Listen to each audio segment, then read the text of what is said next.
My other project, I am still working on the muscle burr hat, but I didn't really get any progress done on it. So good thing it's not cold out and Bo doesn't need it right this minute. But I would like to get it finished pretty quick.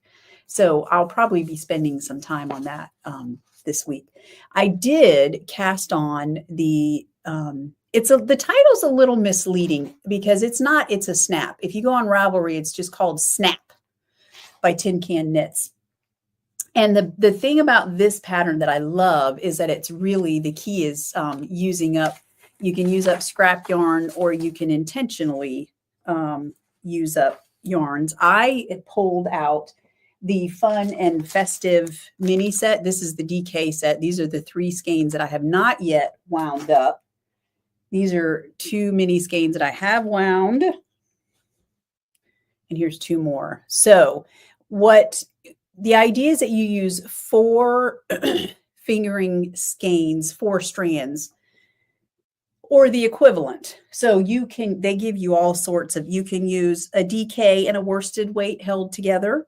You can use, oh no, I'm sorry, because it's 4 strands of fingering. So it would be 1 DK or worsted with 2 strands of fingering. You could do 1 of the DK or worsted with sock and 2 lace weights. I bet you could get away with 1 lace weight if it has a lot of halo. You can use 2 sock weights plus 3 to 4 lace weights. And you can actually I am doing 2 strands of DK together. So basically, as long as you can get the, I thought they said, I think it ends up being like is it a chunky or a bulky weight? So the idea is that you can marl together different color combinations. I mean, look at those.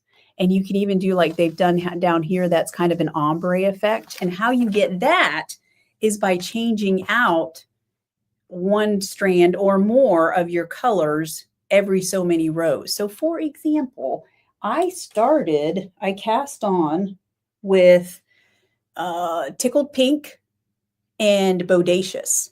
All right. That was what I started the brim in. You can hang on. I got a bunch of ends I'm going to have to weave in, but I got to be careful which side I weave them in on. So those are that there. And then I got rid of Tickled Pink, and now I'm using Bodacious and Gnarly together. So they said every 6 to 7 rows, you switch one out. So I just switched out the one, left the other, and that's kind of how you get more of an ombre effect. And you could do a fade effect too, where you alternate, 2 sets of yarns for a couple rows. So far, I'm liking this. Actually, doing this ombre effect, that's new to me. Maybe this is my April challenge. Okay, maybe not. But anyway, so I'm making the adult large because I will say at first I was going to do the adult medium, which has you cast on 64 stitches. And it was a very tight, I was struggling to knit in the round. Like they were all very tight. And so I ended up on the very first round, my knit 1, purl 1, my ribbing, I messed up. So I was like, so I just tore the whole thing out and cast on just 4 extra stitches for the adult large. And it was much easier to knit in the round on the 16-inch hat cord.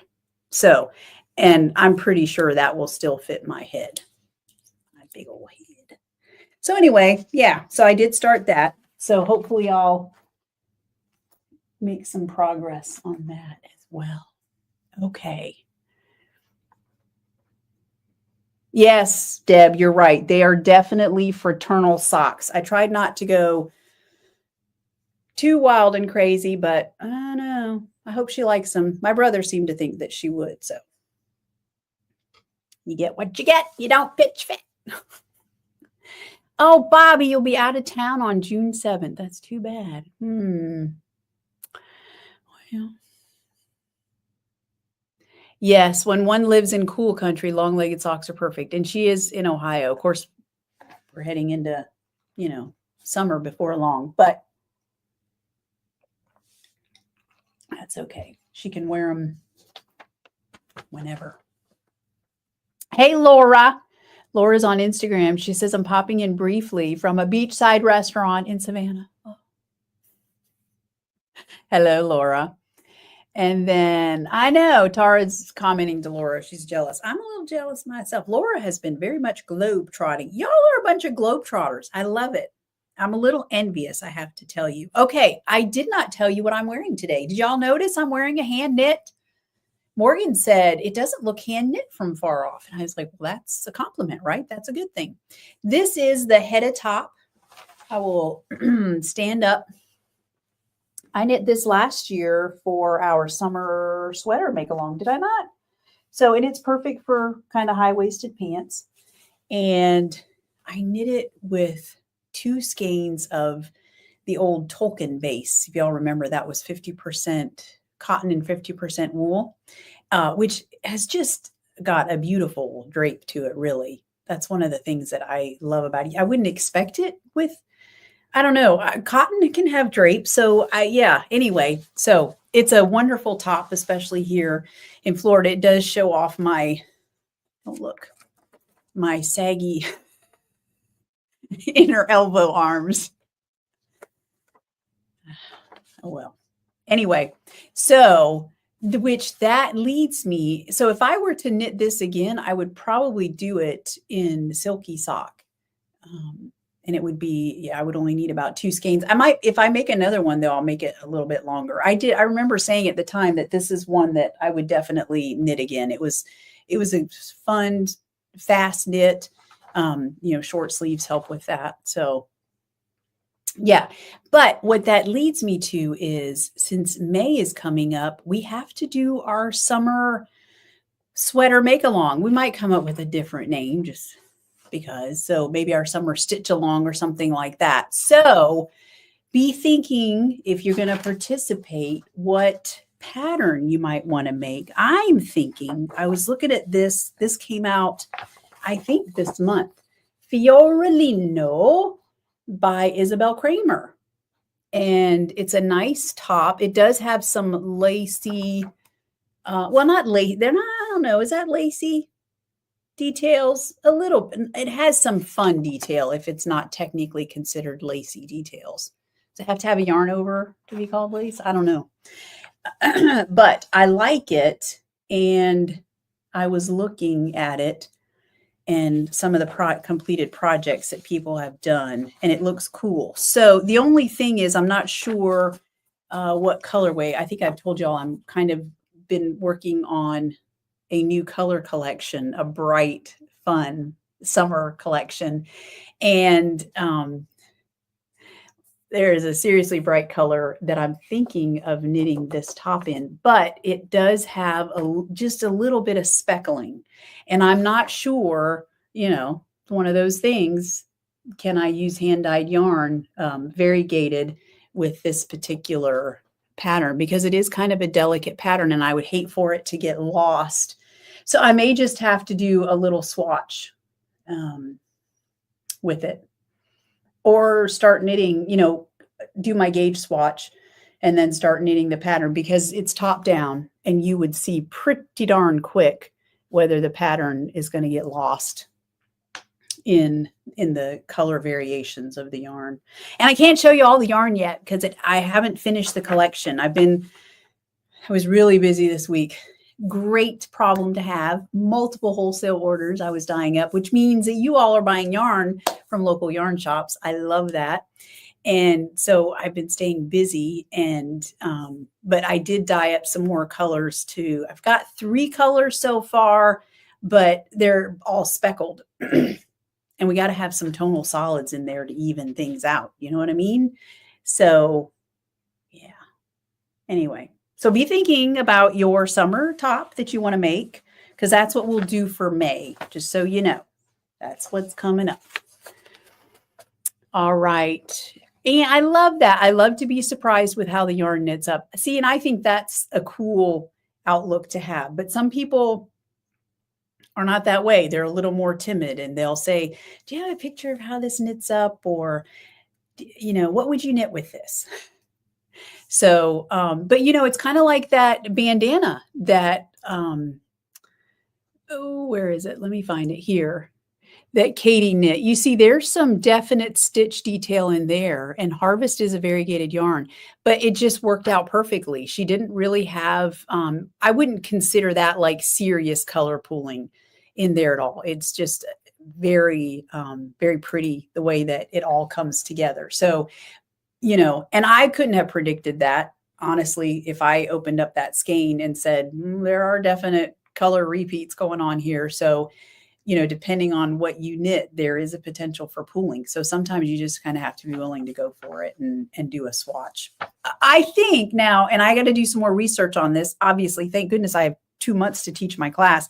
I think there are some math, like you can figure out based on your gauge and the math, the length of the color repeats. You can do some fancy figuring and determine what you're going to get. That's why the planned pooling patterns exist. I'm not teaching a class on planned pooling, by the way, so don't be thinking that. No. You're not getting that for $15. Okay, I'm sorry. Moving on. All right. Oh, good. And, I think that's what makes those of us who like hand-dyed yarn and like to knit with hand-dyed yarn, I think that's one of the reasons, because you're willing, you like the surprise and you get such amazing combinations and things. And so that's the fun of it. I love that. Deb, maybe eventually a virtual version of the hand-dyed yarn for people who aren't local. Yeah, maybe so. Let me see how this class goes. I got to knit some samples up and that I want to use in the class and all of that. So yeah, I will keep that in mind for sure. Okay, let's see. Okay, shop update. Some of this you've all seen before. I did put some more. I want to spruce up my sparkly sock collection for trunk shows and fiber festivals. And so I dyed up a mixed bag, which primarily has, I pour down the, so this is one that does have color repeats. Let me show you. So I pour down sections of the blue and then that magenta and into the orange. And you can see where the blue and the magenta come together and make a purple. I don't lay down a purple color. It just comes together because they are liquid concentrates.